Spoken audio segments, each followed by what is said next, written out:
dorime, interimo ad appare dorime, ameno, ameno, lanciremo, dorime.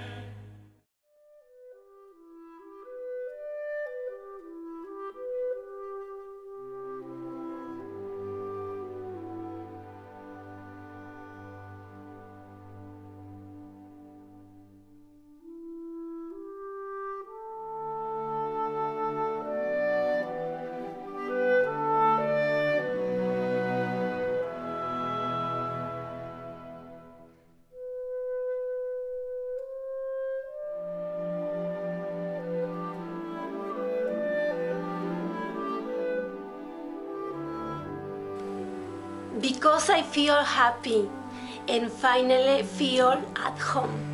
Because it makes me a better person.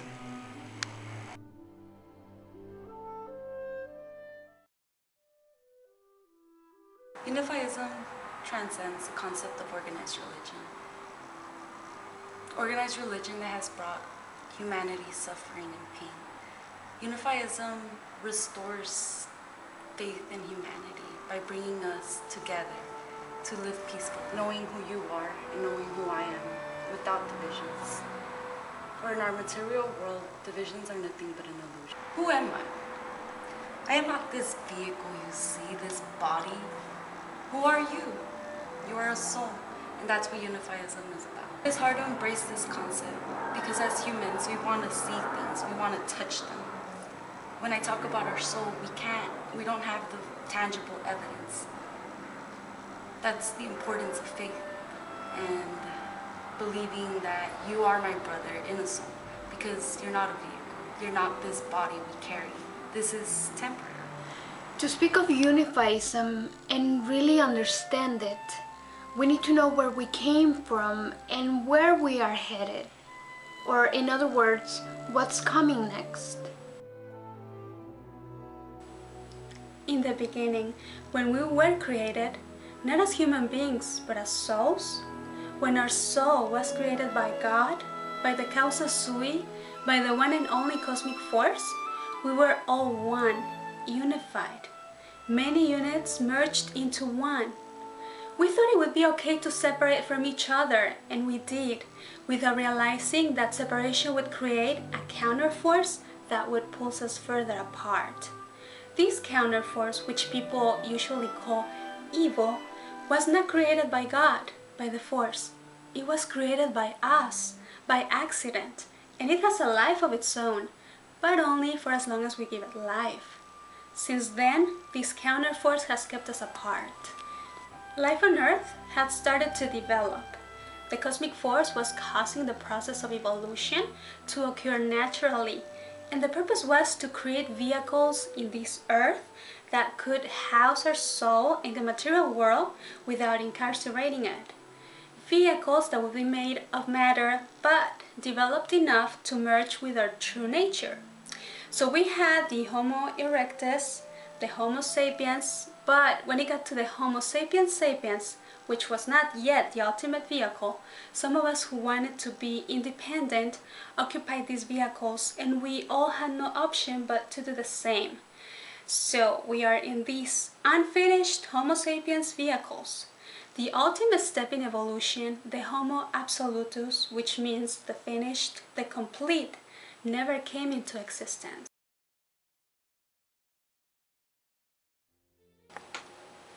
When we think about evolution, we think of it as a complex process that occurred in the past and that is over. That evolution ended with the Homo sapiens sapiens, as seen here. The wise creatures that is able to think, to understand, to explain the phenomena through science and philosophy. We think of ourselves as the latest and greatest, aren't we? The Homo sapiens was so much more developed than its most immediate ancestors that we eliminated them, they became extinct, and we prevailed. That is why we find it hard to imagine that there could be anything better than us.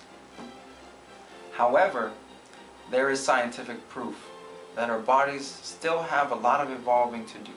We are making use of only a small part of our mental and physical resources, and without falling in superstition, the scientific community does sometimes wonder that what we could do if we were fully developed if evolution continued. Now what's next? Would we develop kinetic or telepathic abilities? Would the molecules in our body be able to react in a higher frequency so that our bodies could materialize and dematerialize at will?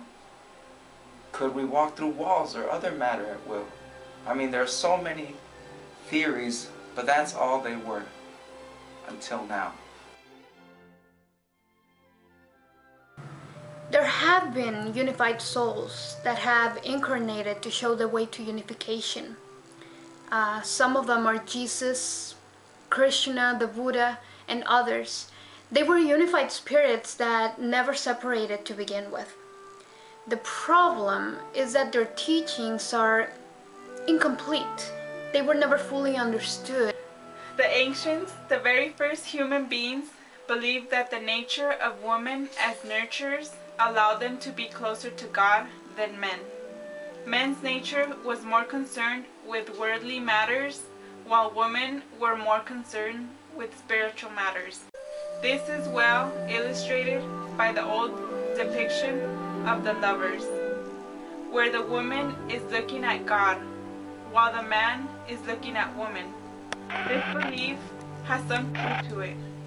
Countless numbers of women throughout history have had contact with guiding spirits, with angels. They've had visions. They've known the truth, but their voices have been silenced.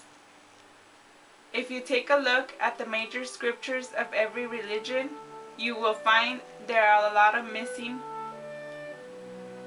If you take a look at the major scriptures of every religion, you will find there is a lot missing. The female wisdom has been excluded. Many female prophets spoke of the time when the world as we know it would be transformed by the new human race, but their legacy was dismissed, and only one prophecy that speaks about this, the Apocalypse, revealed to a man, remains in Scripture.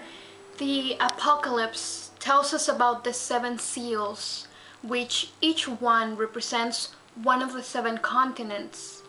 And it tells us about the 7 angels, which is really referring to 7 unified spirits.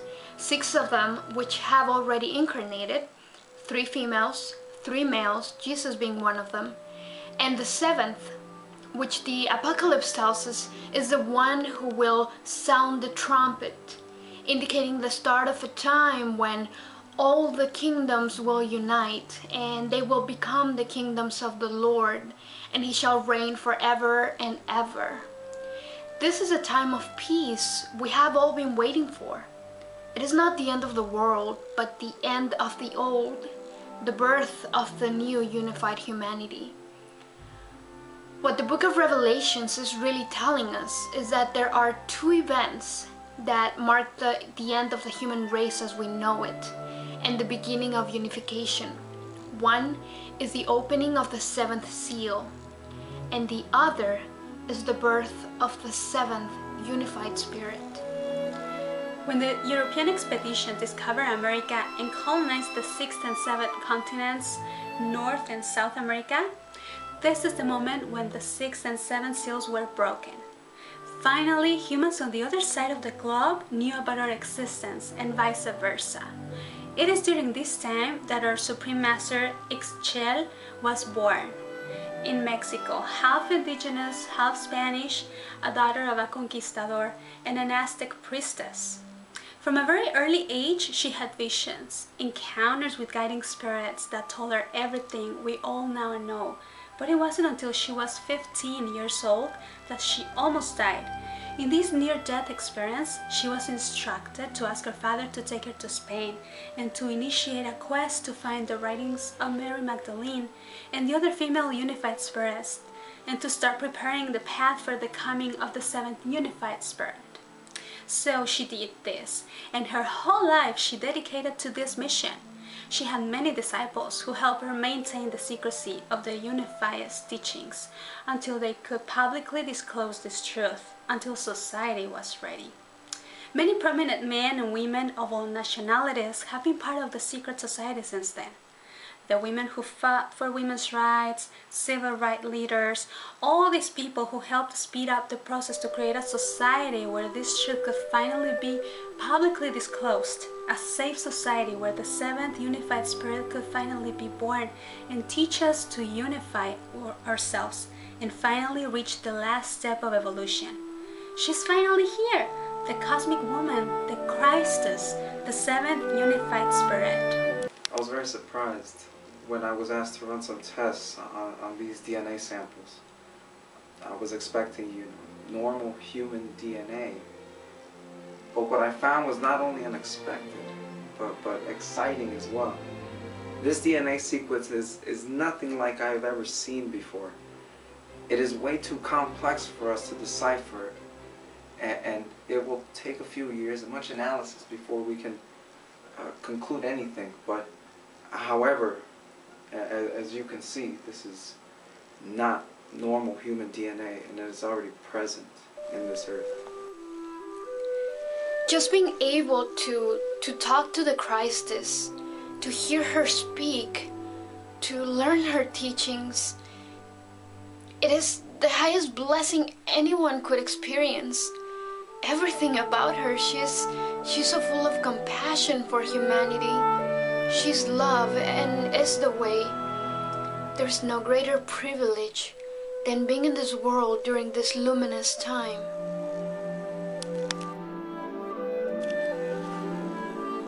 The Christus, she's the only human being alive who's spiritually unified, free of evil, and the only human being whose body is fully evolved. The first ever absolutus. This means that her body is not a prison to her soul. Unification is the only thing worth striving for. Unification can be reached in many ways. First, there has to be a willingness to grow. Physical discipline is also an important aspect of the unified being.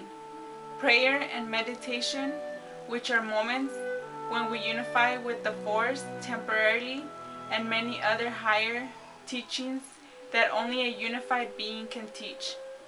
We have the Gospels of the female unified spirit, which were found hundreds of years ago by our founder master and were kept safe by the secret unified society, but now they are available to the public. Everyone can have at home this holy teaching and learn from them. Use them as a spiritual guide that complements all other scriptures. And of course, the highest of all teachings, which is the Christus herself. She is the way. And we are very fortunate to be living in a time when she is incarnated. As Unifyists, we have the option to live in Unifyist Villa, which is a neighborhood where we all plant and grow our own food. We cook for each other, we take care of the elderly, we have our own infrastructure, hospitals, schools, and we live as a true family would. The way we finance this is by investing the generous donations of all members of the community who, once we reach a certain level of consciousness, have the option to donate our property, house, anything of material value that we have, and in exchange, we get to live in Unifyist Villa and enjoy all the lifetime privileges of living there. Everyone is welcome to Unifyism, yet not everyone will reach the unified state, and much less the absolutus state of evolution. But everyone is welcome, and we encourage you to visit us and learn more about us. You can come to one of our Sunday services or our daily prayer gatherings. Hope to